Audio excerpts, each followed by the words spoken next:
Hello students, we had discussed rights of Indian citizen given by the constitution. We will continue this topic in this video also. हमने कल बात की थी कि right to constitutional remedies, कि right to constitutional remedies वो right है, वो अधिकार है जो हर नागरिक को मिला हुआ है और इस अधिकार के बिना कोई भी दूसरा अधिकार सक्सेसफुल नहीं है। बाकी जो 5 अधिकार दिए गए हैं उनको दिलाने के लिए ये छठा अधिकार दिया गया है कि यदि कोई व्यक्ति किसी दूसरे व्यक्ति के अधिकारों को छीनता है तो उसके खिलाफ वो व्यक्ति कोर्ट में जाकर उसके लिए अपील कर सकता है अपने अधिकारों के लिए। Doctor Ambedkar considered the right to constitutional remedies as heart and soul of the constitution. जैसा कि हम कल भी डिस्कस किया था हमने कि डॉक्टर अम्बेडकर ने कॉन्स्टिट्यूशनल रेमेडीज़ वाले राइट को कॉन्स्टिट्यूशन की आत्मा बताया है कि जो सभी अधिकारों को दिलवाता है और इसलिए ये हमारे कॉन्स्टिट्यूशन की आत्मा है। जिस तरह से बिना आत्मा के शरीर काम नहीं कर पाता, उसी तरह से इस अधिकार के बिना हमारे कॉन्स्टिट्यूशन का कोई महत्व नहीं रह जाता है, क्योंकि नागरिकों को कोई भी अधिकार नहीं मिल पाएगा। Why? Because this right gives a citizen the right to approach a high court, क्योंकि ये अधिकार हर नागरिक को कोर्ट में जाने का, सुप्रीम कोर्ट में या हाई कोर्ट में जाने का अधिकार देता है। यदि उसके बाकी 5 अधिकारों का वोलेशन होता है, उनको छीना जाता है, तो वो कोर्ट में जाकर अपील कर सकता है अपने अधिकारों को प्राप्त करने के लिए। Supreme court and the high court can issue order and give directives to the government for the enforcement of right. और कोई भी सुप्रीम कोर्ट या हाई कोर्ट जो है वो सरकार को भी निर्देश दे सकते हैं, सरकार को भी ऑर्डर दे सकते हैं कि वो उसके अधिकारों को ना छीने या उनको प्रॉपरली उसको वो अधिकार दिए जाएं। The courts has issue various special orders known as writs. Court जो है वो स्पेशल ऑर्डर्स दे सकता है जिसको हम रिट्स कहते हैं। ये रिट्स जो हैं ये इनको हम कई पार्ट में डिवाइड करते हैं, इनको 1 बाय 1 हम डिस्कस करेंगे। सबसे पहला जो रिट है वो है हेबिस कॉर्पस। हेबिस कॉर्पस का मतलब है कि कोर्ट जो है वो अरेस्टेड व्यक्ति, अगर किसी व्यक्ति को अरेस्ट कर लिया जाता है तो उसको कहता है कि वो सरकार या कोई भी जो व्यक्ति उसको गिरफ्तार करके लाता है, सरकार अगर ऑर्डर देती है तो वो व्यक्ति सरकार के द्वारा वो कोर्ट के सामने पेश किया जाना चाहिए। It can also order to set free और arrest person if the manner और grounds of arrest are not lawful. अगर किसी व्यक्ति को गलत तरीके से अरेस्ट किया गया है या उस पर गलत आरोप लगाए गए हैं जो कि रूल रेगुलेशन के ख़िलाफ़ है, तो वो सारी चीज़ें ध्यान में रखते हुए उसको फ्री भी करा सकता है कोर्ट। तो हेबियस कॉर्पस का मतलब है कि किसी भी व्यक्ति को अगर पुलिस गिरफ्तार करती है तो उसको कोर्ट के सामने पेश करना ज़रूरी है। अगर नहीं करती है तो कोर्ट उसको उसके बिहाफ पे उसको बुलवा सकता है। Mandamus issued when the court finds that a particular office holder is not doing legal duty।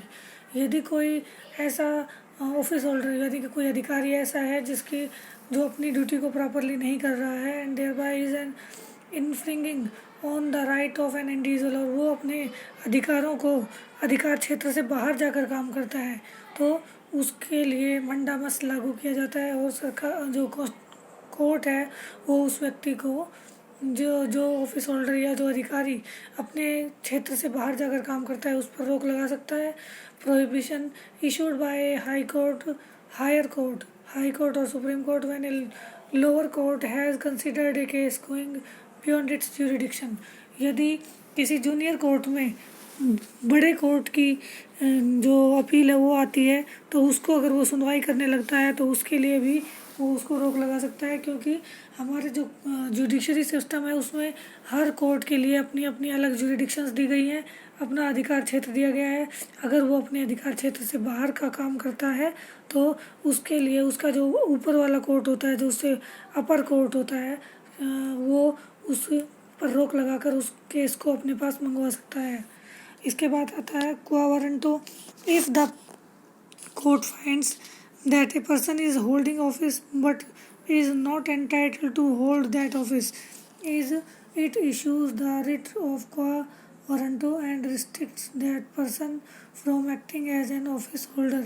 यदि कोई व्यक्ति जिसके पास पावर है, जितने अधिकार क्षेत्र की पावर है उससे कहीं बाहर जाकर वो काम करने की कोशिश करता है तो उस पर भी रोक लगा सकता है कोर्ट। सर्टियोरी जो होती है उसके अंतर्गत रिट, ये भी एक तरह की रिट है जिसमें court orders the lower court और another authority to transfer a matter pending before it to the higher authority of court. कोई भी किसी भी कोर्ट में कोई भी अगर ऐसा केस लाया जाता है और उसको उससे ऊंचा वाला कोर्ट जो है वो अपने क्षेत्र में मंगवाने के लिए उस लोअर कोर्ट को ऑर्डर दे सकता है, या कोई भी ऐसी अथॉरिटी जो छोटी संस्था है जिसके सामने इस तरह का कोई केस है तो उसके यहाँ से वो अपने पास मंगवा कर उस केस को, उसकी सुनवाई अपनी इच्छा से कर सकता है। इसके बाद आता है national human rights commission. National human right commission जो है वो एक ऐसी संस्था है जो आम जनता के अधिकारों को सुरक्षित रखने के लिए बनाई गई है। The commission's function include inquiry at its own initiative और and on a petition presented to it by a victim into complaint of violation of human rights।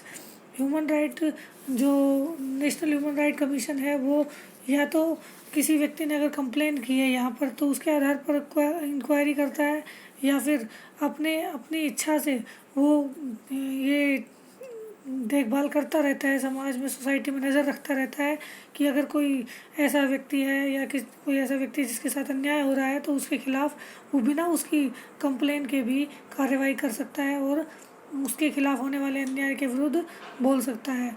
Visit to jails to study the condition of the inmates.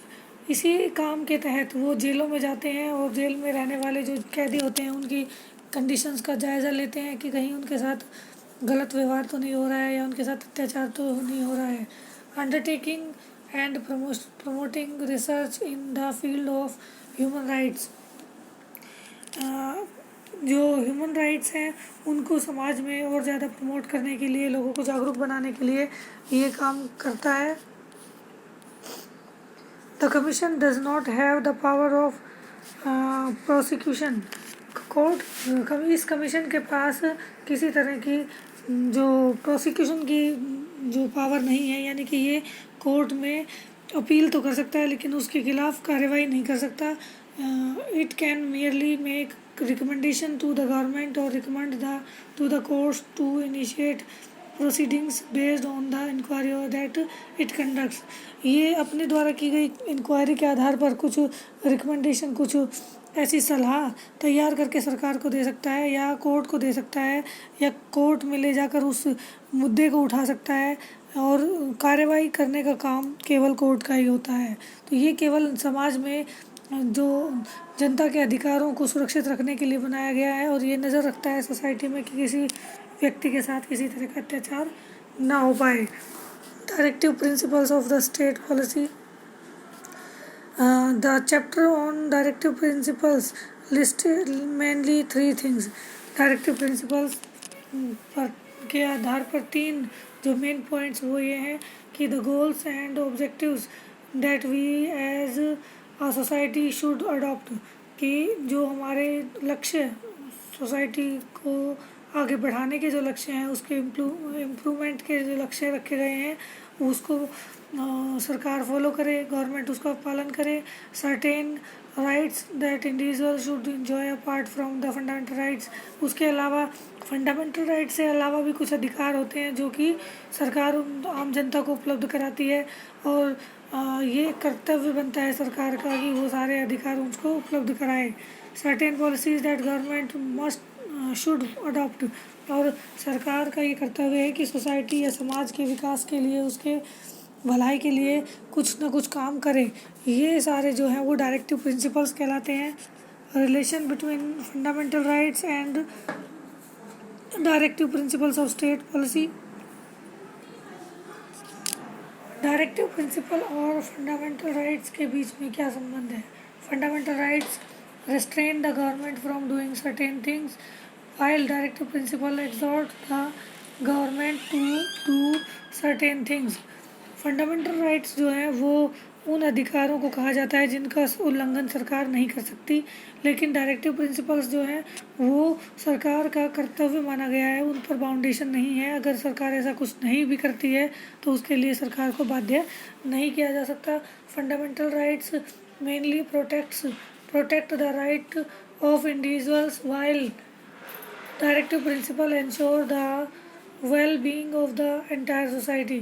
Fundamental right जो है वो किसी एक व्यक्ति के अधिकारों के सुरक्षा का अधिकार है और उनको सुरक्षित रखना ज़रूरी है, जबकि डायरेक्टिव प्रिंसिपल जो है वो सभी की भलाई के लिए काम करने वाले हैं। यानी कि अगर किसी के अधिकारों को छीना जाता है तो फंडामेंटल राइट्स के तहत आता है, और अदरवाइज़ डायरेक्टिव प्रिंसिपल्स जो हैं वो समाज की भलाई के लिए काम करने के लिए बनाए गए हैं। Now, right to property. In the Constitution, originally there was a fundamental right to acquire, process and maintain property. हमारे कॉन्स्टिट्यूशन में मेनली फंडामेंटल राइट रखा गया था। एक और फंडामेंटल राइट रखा गया था कि कोई भी व्यक्ति कितनी भी प्रॉपर्टी कमा सकता है, उसको मेंटेन कर सकता है। But the constitution made it clear that property could be taken away by the government for public welfare. लेकिन उसमें ये क्लियर कर दिया गया था कि कोई भी प्रॉपर्टी चाहे वो किसी व्यक्ति की पर्सनल हो तो भी सरकार उसको एक्वायर कर सकती है, सरकार उसको ले सकती है अगर समाज की भलाई या देश की भलाई के लिए उसकी ज़रूरत पड़ती है तो। In 1973 the supreme court gave a decision that the right to property was not part of basic structure of the constitution and therefore parliament had power to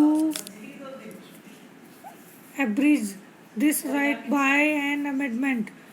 constitution में जो ये अधिकार दिया गया था वो 1973 में सुप्रीम कोर्ट ने इसका एक मेन डिसीज़न दिया गया कि ये अधिकार जो है वो किसी भी तरीके से हमारे कॉन्स्टिट्यूशन से जुड़ा हुआ नहीं है, इसलिए इसको एक अमेंडमेंट के थ्रू ख़त्म कर दिया गया और ये फंडामेंटल राइट से हटा दिया गया।